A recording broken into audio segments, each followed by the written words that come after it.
Alright everybody, it's firing and I'm gonna get ready.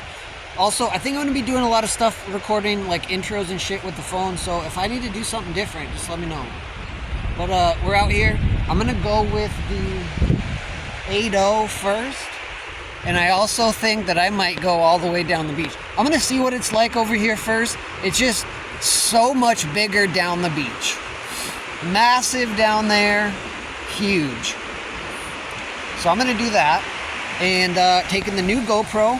I got all 3 of the other batteries charging, so we are out there. I'm parked in the very last spot. I might want to move down a bit. I'm gonna move down just a smidge, but let's go. Chill adventures, let's go.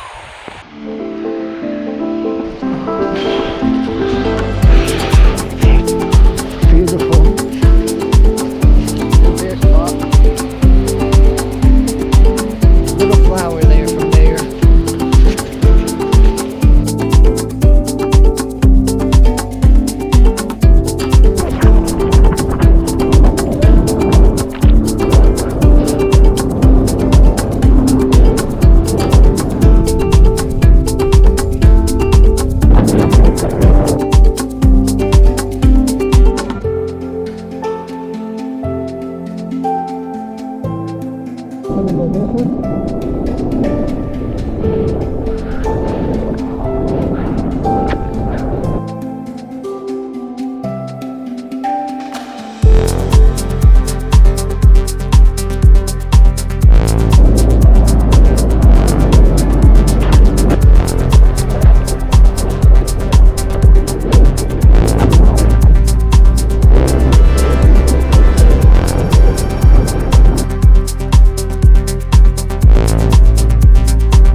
we got waves all weekend. It's pretty good out here still, and it's also starting to rain. Tomorrow I think the Jareds are going to show up, and we're going to go to Barrel. Somewhere a little north of here, I believe the wind is going to swing around. But we had a great day. Rode the 8.0 all day, and it was a charm. And I think this board is going to be the wave of the future. Plus, if that other GoPro recorded everything that I hope it recorded, it's going to be a good vlog, as you've already seen. Also, I'm letting my mustache grow out. It looks pretty epic, eh? Anyways, thanks for watching. Don't forget to subscribe, leave me a comment. Go to the bottom of my home page here on YouTube. Subscribe to all those channels as they are my friends. And you should just do that because they're my friends. Thank you, everybody. Have a great day. See you tomorrow. Let's go.